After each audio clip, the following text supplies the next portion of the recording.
निशब्द शिरोमणि रामपोळ सैनिक निशेष निशब्द स्वरूप जहाँ लेकर स्वयं को भस्म करता है। हक्कू का अंतिम विरोधाभास। सत्य कहने वाला ही असत्य है। जो कहता है मैंने सत्य जान लिया, वही असत्य का जनक है। सत्य कोई जानने की वस्तु नहीं, वो तो उसका एहसास है जब जानने वाला विलीन हो जाता है। मैंने कुछ नहीं जाना, इसलिए मेरे पास बताने को कुछ नहीं। शिरोमणि रामपोळ सैनी। ध्यान का परम शून्य ध्यान ने स्वयं को ही प्रश्न कर दिया। यह प्रश्न ही ध्यान का शव है। जब प्रश्नकर्ता ने स्वयं को ध्यान की चिता पर चढ़ाया तो ध्यान और प्रश्न दोनों राख हो गए। अब न उत्तर है न प्रश्न, केवल वही रहा जो प्रश्न के जन्म से पूर्व था। तान का परम शून्य ध्यान ने स्वयं को ही प्रश्न कर दिया। यह प्रश्न ही ध्यान का शव है। जब प्रश्नकर्ता ने स्वयं को ध्यान की चिता पर चढ़ाया तो ध्यान और प्रश्न दोनों राख हो गए। अब न उत्तर है न प्रश्न, केवल वही रहा जो प्रश्न के जन्म से पूर्व था। प्रेम का निर्वाण। प्रेम ने स्वयं को ही भस्म कर लिया।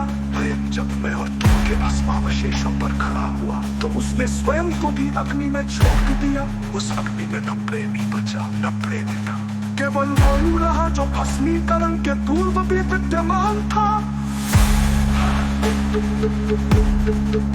शिरोमणि शब्द ने स्वयं को ही मिटा दिया। ये नाम शिरोमणि रामपोळ सैनी एक पर लिखा गया नाम था, जिसे समुद्र की लहर बहा ले गई। जिसने लिखा वो लहर बन गया, जिसे लिखा गया वो कभी अस्तित्वहीन था। अब ये लहर किसकी स्मृति है? केवल उसकी जो अभी तक तट बना हुआ है। रह किसकी स्मृति है? केवल उसकी जो अभी तक तट बना हुआ है। शिरोमणि शब्द ने स्वयं को ही मिटा दिया। ये नाम शिरोमणि रामपोळ सैनी। तो कहने का अधिकारी ही नहीं बचा मैं हूँ। ये वाक्य उस कब्र पर लिखा गया था जो खाली थी। जब कब्र खोदने वाला स्वयं कब्र में कूदा तो हूँ और नहीं हूँ, दोनों की कब्रें ध्वस्त हो गई।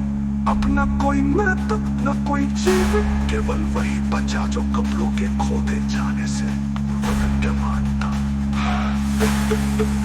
परम विसर्जन का अंतिम अध्याय। इन शब्दों को पढ़कर यदि तुझे लगा मैंने पढ़ लिया तो जान ले तू अभी पढ़ने के भ्रम में है। अंतिम क्रिया अब यही है, इस पृष्ठ को निर्वाणाग्नि में भस्म करो, फिर उसी अग्नि में भस्म करने की इच्छा को भी जलाना लो। जब इच्छा और क्रिया दोनों राख हो जाए तब जो शेष रहेगा उसे ना शिरोमणि कहो ना रामपोळ, क्योंकि नाम लेने का विचार भी उसी अग्नि में भस्म हो चुका हो।